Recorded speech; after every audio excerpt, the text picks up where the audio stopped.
Japan, of course, is very worried about deflation. We had our CPI released yesterday showing that inflation in South Africa slowed to 5.9%. And of course, now we officially in the target band of between 3 and 6%, but still showing signs that it's relatively sticky. Yeah, I think inflation will probably keep going down slowly for a few months. The problem, I think, though, Eleni, is more on the horizon. We've got a lot of potential price increases coming through on administered prices. And I'm thinking next year as we get into the Eskom administered prices coming through and a few other prices here and there. So, yes, it's been tough, it's been hard. We got back into the band after, is it what, 30 months or something like that? It's been a long, long time. I think we always knew we would get there. Now we're getting some economists saying, well, is this 3 to 6% range appropriate for the kind of conditions in which we find ourselves? And it may or may not, may or may not be. So I think all eyes are going to be on the Governor of the Reserve Bank in January when she gives her next MPC statement. I don't think there's much chance, if any, of a further rate cut. And some economists are now even talking about later on in 2010, maybe towards the end of 2010, a rate hike. Well, that really all depends on how robust this turnaround happens to be. Okay, we also had GDP figures released the previous day, of course, showing that we are officially out of a recession. GDP growth for the third quarter, 0.9%. So clearly below that 1% level, but of course it is just the start of our recovery. Chris, some say that we shouldn't get too excited, that we still have a lot of work to do regarding the mining sector and, of course, the manufacturing sector, which, of course, swung into positive territory. I think that's right.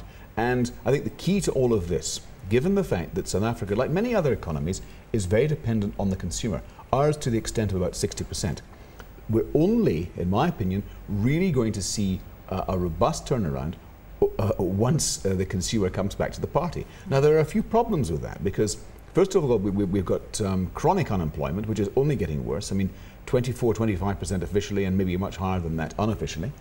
And we've also probably got, and we haven't seen this before in a turnaround, the impact of the National Credit Act, where many people are now getting involved in debt counselling. Some people have said around about 150,000 by Christmas. Now, if that's the case, these people can't just, as they did in the old days, say, well, you know what, well, let's make a plan, $100 a month, here we go, and let's get back into some spending. They're going to have to pay off every single cent of their debt before they can get any more credit once they've got to that stage. So that, I think, will slow it up as well.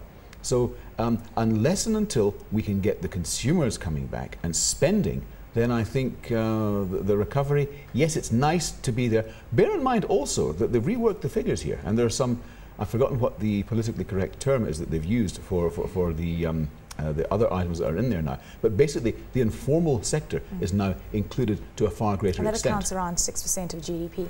Yeah. So, that... it tends to say, well, how do you actually arrive at those figures? That in itself is quite interesting. So, it's good, and I think we're all very glad that we're technically out of recession. But how long is it going to last? Hopefully, it's going to last a long time.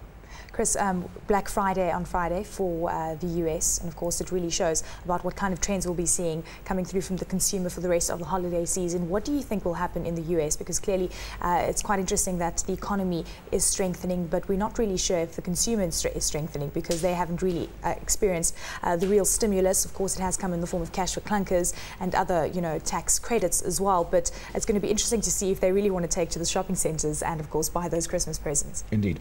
And as you rightly say, this period is probably even more important than Christmas in terms of sales in the US. So look, I don't think it's going to be quite as bad as a lot of people are fearing. Yes, unemployment in the States is at 10.2% and rising. Some people have even said it might get to 11% by next year. So similar situation to what we've got here. However, it's a very broad-based economy there, and there is a bit of a safety net of sorts. So there is pent-up demand. They are going to be spending if they possibly can. They've had this recession started. Their recession started in December 2007. So 2 years almost.